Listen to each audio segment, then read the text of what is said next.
السلام علیکم بچوں، آج 10ویں جماعت کے تاریخ کے ایک نئے ویڈیو کے ساتھ آپ کے سامنے حاضر ہے۔ یہ ویڈیو ممبئی مہانگر پالیکا کے ورچوئل کلاس کی طرف سے پیش کیا جا رہا ہے۔ میں انصاری راشد اختر 10ویں جماعت کے تاریخ کے ایک نئے سبق کے ساتھ۔ تو چلیے شروع کرتے ہیں آج کا ہمارا سبق۔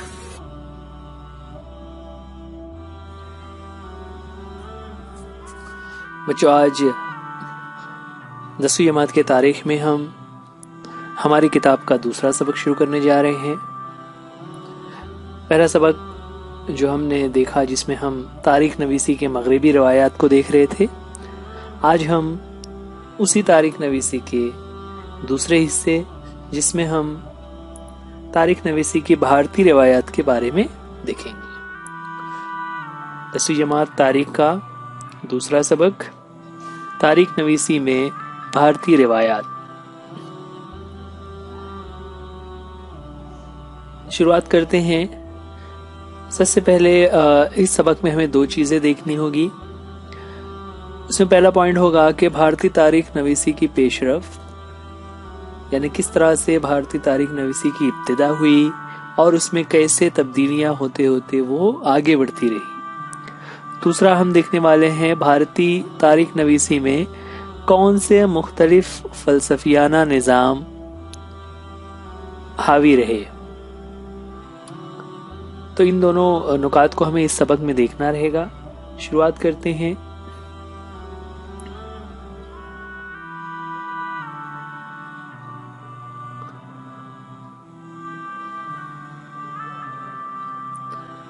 بھارتی تاریخ نویسی کی پیش رفت۔ جیسا کہ ہم پہلے سبق میں پڑھ چکے ہیں جس میں ہم نے یورپ کے تعلق سے معلومات حاصل کی، بالکل اسی طرز پر ہم اس سبق میں بھارت کے تاریخ نویسی کے تعلق سے معلومات حاصل کریں گے کہ بھارت میں تاریخ نویسی کا سلسلہ کس طرح سے رہا، کس طرح سے تاریخ کو لکھا جاتا رہا۔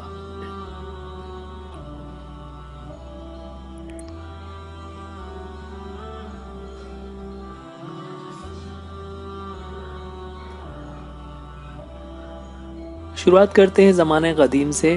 زمانہ قدیم میں تاریخ نویسی، پرانے زمانے میں کب سے تاریخ لکھی آ رہی ہے اس کے تعلق سے اگر ہم بات کریں تو قدیم بھارت میں آبا و اجداد کے کارناموں، دیوی دیوتاؤں سے متعلق روایت، سماجی تغیرات وغیرہ کی یادداشتیں صرف زبانی طور پر محفوظ کی جاتی تھی۔ قدیم بھارت میں جب تحریر کا تصور نہیں تھا تو لوگ جو ہے اپنی نسلوں کو، اپنے بچوں کو پرانے واقعات سنایا کرتے تھے۔ اس میں چاہے وہ آبا و اجداد یعنی جو پرانے لوگ گزر چکے ہیں ان کے کارنامے ہوں، یا دیوی دیوتاؤں کے متعلق روایات ہوں، یا پھر سماجی تغیرات یعنی سماج میں جو تبدیلیاں آ رہی ہیں اس کے متعلق باتیں لوگ زبانی سنایا کرتے تھے۔ مثال کے طور پر ہڑپا تہذیب کی اگر ہم بات کریں تو ہڑپا تہذیب میں دریافت ہونے والے قدیم کتبوں کے ذریعے سے یہ ظاہر ہوتا ہے کہ بھارت میں فن تحریر 3000 سال قبل مسیح یا اس سے بھی پہلے موجود تھا۔ یہاں پر ہڑپا کی تہذیب کے بارے میں ہم نے 6ٹھی 7ویں کلاس میں بھی پڑھا ہوا تھا۔ تو ہڑپا کی تہذیب جب دریافت ہوئی تو بہت ساری دیواروں پر نقش نگار اور اس طرح سے تحریریں ملی جو مختلف کتبوں پر علامتوں کی شکل میں بنی ہوئی تھی۔ تو یہ علامتیں کیا ظاہر کرتی ہیں کہ ہڑپا تہذیب جو 3000 سال قبل مسیح میں بھارت میں موجود تھی، تو وہ جو تہذیب ہے وہاں پر فن تحریر یعنی لکھنے کی تحریر، جو لکھنے کا طریقہ جو ہے تو رائج تھا۔ لیکن اس میں مسئلہ یہی ہے کہ یہ اتنے پرانے زمانے کی بات ہے کہ اس رسم الخط کو پڑھنا آج بھی ممکن نہیں ہو پا رہا ہے کہ وہ کیا باتیں لکھی ہوئی ہے۔ لوگ مورخین اپنے اپنے طور سے کوشش کرتے رہتے ہیں، ماہر لسانیات اس پر محنت کر رہے ہیں، لیکن آج بھی ہڑپا تہذیب میں جو تحریریں لکھی ہوئی ہمیں نظر آتی ہیں ان کتبوں کو پڑھ پانا اور اس کا صحیح معنی سمجھ پانا آج بھی ممکن نہیں ہو سکا ہے۔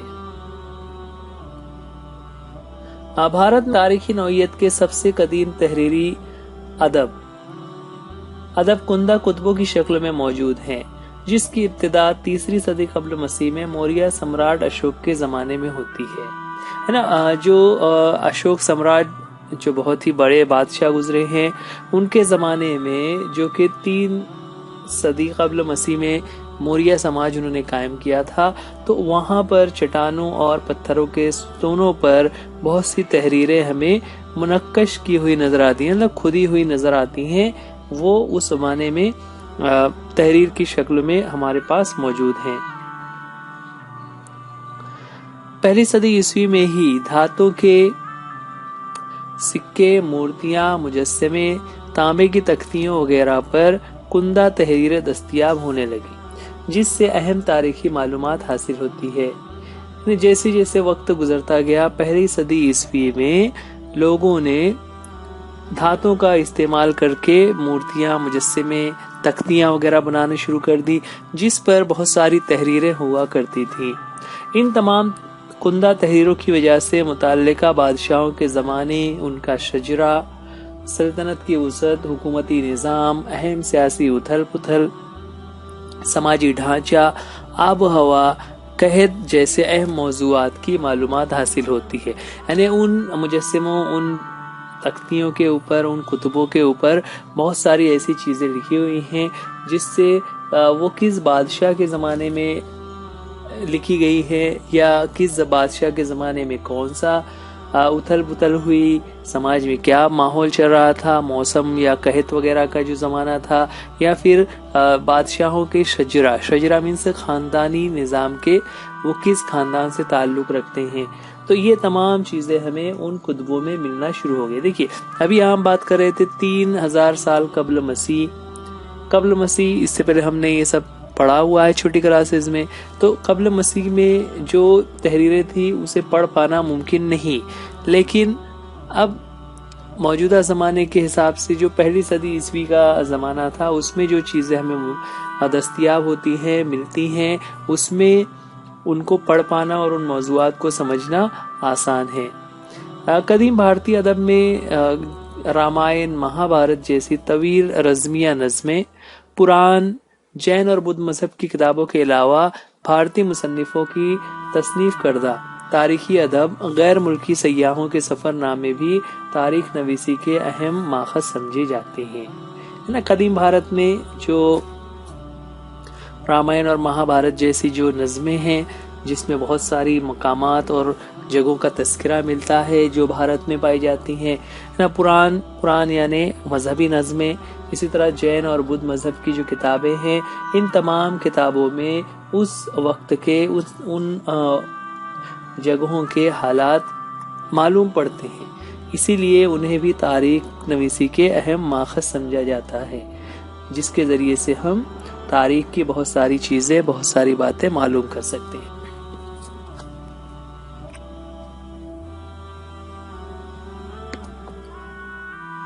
آگے بڑھتے ہیں، دوسرے حصے میں ہم دیکھیں گے بھارتی تاریخ نویسی کی پیش رفت۔ بھارتی تاریخ نویسی کی پیش رفت میں کہ زمانے قدیم کے بادشاہوں کے سوانح اور شاہی خاندانوں کی تاریخ پر مشتمل تحریریں بھارتی تاریخ نویسی کے پیش رفت کے اہم مراحل ہیں۔ 7ویں صدی عیسوی میں بان بھٹ نامی شاعر کی لکھی ہرش چرت نامی سنسکرت نظم تاریخی سوانح کی شکل میں موجود ہے، جس میں اس زمانے کے سماجی، معاشی، سیاسی، مذہبی اور تہذیبی زندگی کی عکاسی کی ہے۔ تو بھارتی تاریخ نویسی جو زمانہ قدیم سے بادشاہوں کے زمانے سے چلی آ رہی تھی، اس میں عام طور سے بادشاہوں کی سوانح اور ان کے خاندان کے مختلف کارنامے تحریر ہوا کرتے تھے، جو اس پیش رفت کے اہم مراحل میں ہیں۔ یہاں پر ایک نام آیا ہوا ہے بان بھٹ، جنہوں نے ہرش چرت نامی سنسکرت نظم لکھی، جس میں تاریخی سوانح کی وہ حیثیت رکھتی ہے، جس میں اس زمانے کے مختلف پہلوؤں کی عکاسی کی ہوئی ہے۔ تو اس طرح وہ تاریخی دستاویز یا تاریخی ماخذ کے طور پر ہمارے سامنے ہے، جو کہ ایک نظم ہے۔ اس کے علاوہ اور آگے ہے کہ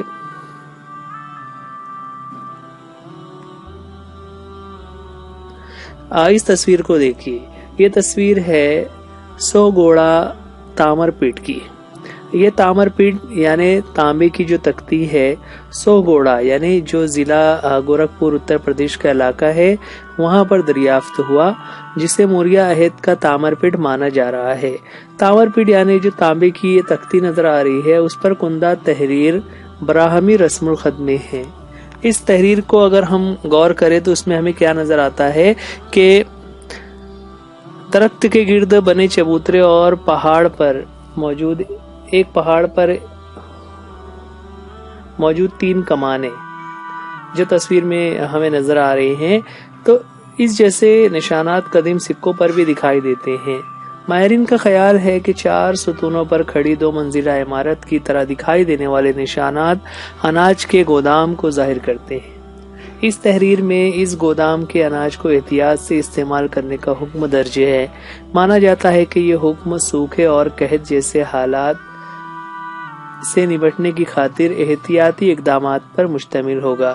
تو کسی زمانے میں جب یہ تحریر لکھی گئی ہے تو لوگوں کو اناج کا استعمال احتیاط سے کرنا ہے، کیونکہ قحط یا سوکھے کا زمانہ ہوگا، اس کی تنبیہ کی جا رہی ہے، اس کے بارے میں لوگوں کو آگاہ کیا جا رہا ہے، اسی لیے یہ تختی یہاں پر ہے۔ تو یہ موریہ عہد کے زمانے کا یہ ایک تاریخی دستاویز ہے۔ تو یہ تاریخ جس طرح کے جو بھی وسائل ہوتے ہیں، جو بھی تاریخی ماخذ ہوتے ہیں، وہ تاریخ نویسی میں بہت اہم ہوتے ہیں۔ تو یہ بھی اپنے آپ میں ایک اہمیت کا حامل ایک وسیلہ ہے جو کہ سوہوگوڑا میں پایا گیا جب وہاں پر کھدائی کی گئی، اور اسے اسی نام سے یاد کیا جاتا ہے، سوگوڑا تامر پیٹ۔ آگے ہے کہ عہد وسطیٰ میں تاریخ نویسی۔ عہد وسطیٰ جو قدیم زمانے اور جدید زمانے کے درمیان کا عہد وسطیٰ کا زمانہ کہلاتا ہے۔ اس زمانے میں اس کے بارے میں بتا رہے ہیں کہ 12ویں صدی عیسوی میں کلہن کی تحریر کردہ راج ترنگنی، یہ جو کتاب ہے وہ کشمیر کی تاریخ پر لکھی ہوئی ہے۔ اس میں کلہن نے لکھا ہے کہ یہ کتاب تاریخ نویسی کی سائنسی نوعیت کے جدید تصور سے رشتے کو ظاہر کرتی ہے، جسے کئی کندہ تحریریں، سکے، قدیم عمارتوں کے باقیات، شاہی گھرانوں کے مزدقہ اندراجات اور مقامی رسم و رواج جیسے وسائل کا باریک بینی سے مطالعہ کرنے کے بعد اسے لکھا ہوا ہے۔ تو راج ترنگنی یہ جو کتاب ہے 12ویں صدی عیسوی میں کلہن کی تحریر کردہ کتاب ہے، لیکن اس کتاب میں جو بھی باتیں کی گئی ہے اسے بہت زیادہ باریک بینی سے مطالعہ کرنے کے بعد ہی کتاب میں شامل کیا ہوا ہے۔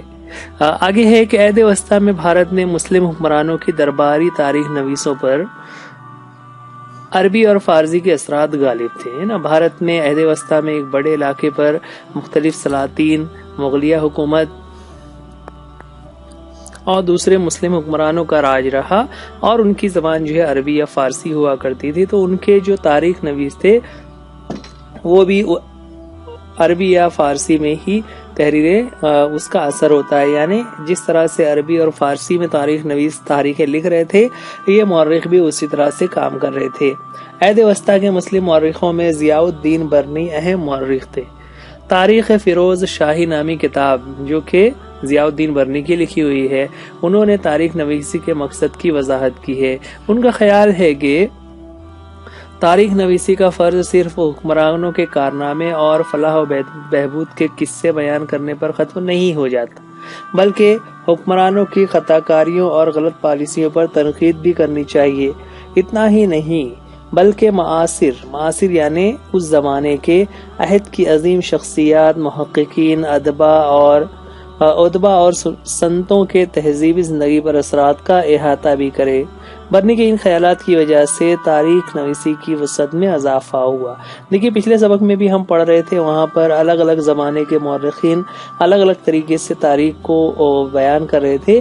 یہاں پر بھارتی روایات میں ہم دیکھ رہے ہیں تو ضیاء الدین برنی جو کہ مسلم مورخ تھے، انہوں نے بھی اپنے طریقے سے یہ باتیں بتائی کہ کس طرح صرف راجہ مہاراجہ اور ان کی کامیابیوں کو تاریخ نہیں کہا جاتا، بلکہ دیگر چیزیں جو سماج میں ہو رہی ہیں ان چیزوں کو بھی تاریخ میں شامل کیا جانا چاہیے، جس میں اس وقت کے مشہور شخصیات ہوں یا محققین ہوں، ادبا ہوں، یا دیگر سنت وغیرہ ہوں جو اپنے اپنے طور سے سماج کو فائدہ پہنچا رہے تھے، سماج کو متاثر کر رہے تھے۔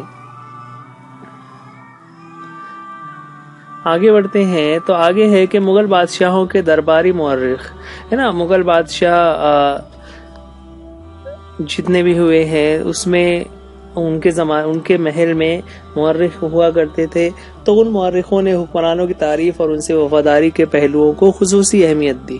اس کے علاوہ ان کے بیان میں نظم کی مناسب اقتباسات، خوبصورت تصاویر کی شمولیت کا سلسلہ شروع ہوا۔ مغل حکمرانوں کے بانی بابر کی سوانح حیات تزک بابری میں ان جنگوں کا حال رقم ہے جو اسے لڑنی پڑی تھی نا، یہ جو بادشاہ بابر تھا اس کے سوانح حیات لکھی ہوئی ہے جس کا نام ہے تزک بابری، جس میں ان کے جنگوں کے بارے میں تذکرہ ہے۔ اس کے علاوہ مختلف علاقوں کے سفر اور شہروں کی روداد، معاشی نظام، رسم و رواج، نباتات وغیرہ کا باریک بینی سے کیا گیا مشاہدہ بھی شامل ہے۔ تو صرف بادشاہ کی زندگی نہیں بلکہ دیگر چیزوں کو بھی اس میں شامل کیا ہوا ہے۔ تاریخ نویسی کے تجربات تجزیاتی طریقے کے نقطہ نظر سے ابو الفضل بچوں آپ نے سنا ہوگا اکبر کے 9 رتن، اس میں سے ایک رتن ہے ابو الفضل نے اکبر نامہ جو کتاب لکھی تھی وہ بھی کافی اہم ہے۔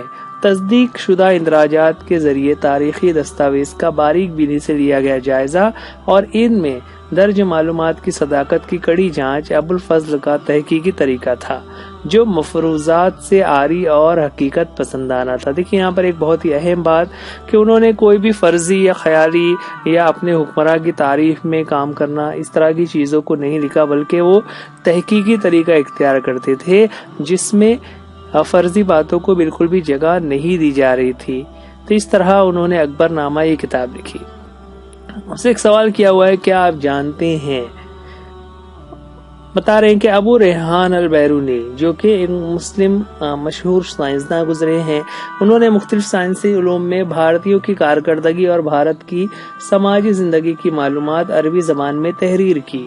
اس کے بعد کئی بیرونی سیاحوں نے بھارت کی معلومات دینے والی کتابیں لکھی ہے نا۔ بھارت سیاح جو ہوتے تھے اس زمانے میں اتنا گلوبلائزیشن یا ایک دنیا کا کنسپٹ نہیں تھا، ممالک بہت دور دور تھے اور ایک جگہ سے دوسری جگہ جانا بہت مشکل ہوا کرتا تھا۔ ایسے میں جو سیاح ہوتے تھے وہ جہازوں کے ذریعے سے سفر کرتے تھے اور پھر وہاں جس جگہ پر وہ جاتے وہاں کی معلومات و کتابی شکل میں لکھا کرتے تھے۔ اس میں سے کچھ نام یہاں آ رہے ہیں، جیسے حسن نظامی ان کی کتاب ہے تاج المعاصر، اس کے علاوہ منہاج السراج کی طبقات ناصری، اور امیر خسرو مشہور شاعر گزرے ہیں، مختلف النوع تحریریں، امیر تیمور لنگ کی آپ بیتی، تزک تیموری، مورخ یحییٰ بن احمد سرہندی کی تاریخ مبارک شاہی۔ یہ کچھ ایسی کتابیں ہیں جس میں ہمیں بھارت کے عہد وسطیٰ کی اہم معلومات حاصل ہوتی ہے۔ تو یہ جتنی بھی کتابیں ہیں وہ عہد وسطیٰ میں اس وقت لکھی جا رہی تھی، اس وقت کے حالات کو بیان کرتی ہے۔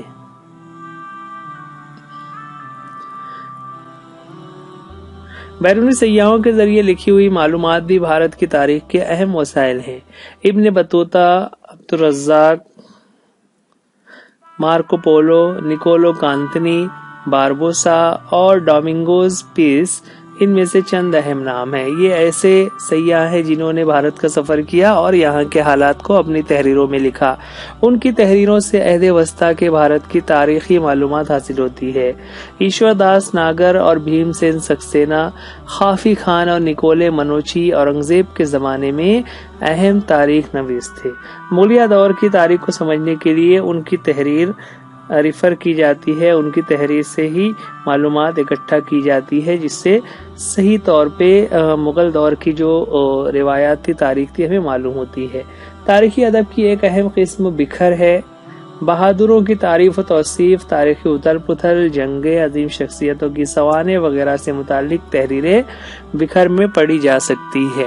تو الگ الگ یہاں پر دیکھیے ہم چونکہ بھارت ایک بڑا ملک ہے اور اس میں الگ الگ علاقوں میں الگ الگ طریقے سے نام دیے ہوئے ہیں۔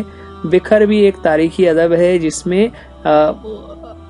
الگ الگ زمانے کے حالات کو بیان کیا ہوا ہے۔ اسی طرح مراٹھی زبان میں مختلف قسم کے بکھر موجود ہیں، جن میں سباسد بکھر اہم ہے۔ یہ بکھر چھترپتی راجا رام مہاراج کے دور حکومت میں کرشنا جی اننت سباسد نے لکھا ہوا ہے۔ اس سے چھترپتی شیواجی مہاراج کے نظام حکومت کی معلومات حاصل ہوتی ہے نا۔ اس تاریخی سباسد بکھر سے ہمیں شیواجی مہاراج کا جو پورا نظام حکومت تھا، کس طرح سے حکومت کر رہے تھے، کیسے حکومت بنی، یہ تمام چیزیں تاریخی طور پر ہمیں ان سباسد بکھر اس کتاب میں ملتی ہیں، جو کہ مراٹھی زبان میں لکھی ہوئی ہے نا، کیونکہ یہاں پر علاقائی زبان مراٹھی تھی۔ اسی کے ساتھ آگے بڑھے تو بھاؤ صاحب کے بکھر میں پانی پت کی لڑائی کا تذکرہ ہے۔ اسی موضوع پر مبنی پانی پت کی بکھر ایک آزاد بکھر ہے نا۔ آزاد بکھر مینس آزاد نظم کی طرح ہوتی ہے۔ ہولکر کی سرگزشت یعنی یادگار، یعنی جس طرح سوانح ہوتی ہے ویسے ہی سرگزشت ہوتی ہے۔ ہولکرانچی کیفیت سے ہمیں ہولکر گھرانے اور ان کی خدمات کے متعلق معلومات حاصل ہے۔ تو یہ جو سوانح عمری یا شجری سوانح عمری یا واقعے کی روداد، فرقہ واری، آپ بیتی، سرگزشت، دیو مالائی اور سیاسی بکھر الگ الگ قسمیں ہیں، جس میں لوگ جو ہے وہ لکھتے رہے ہیں اور وہ اس طرح سے تاریخ کا حصہ بن گئی ہیں۔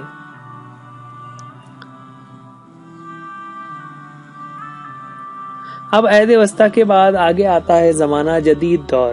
جدید دور میں تاریخ نویسی اور برطانوی عہد کی تحریک نا۔ جیسے جیسے جدید زمانہ گزرتا رہا تو ہمارے ملک میں انگریزوں کی آمد شروع ہوئی اور پھر وہ جدید زمانہ شروع ہو گیا۔ 20ویں صدی میں انگریزوں کے دور حکومت میں بھارتی آثار کے مطالعے کی ابتدا ہوئی۔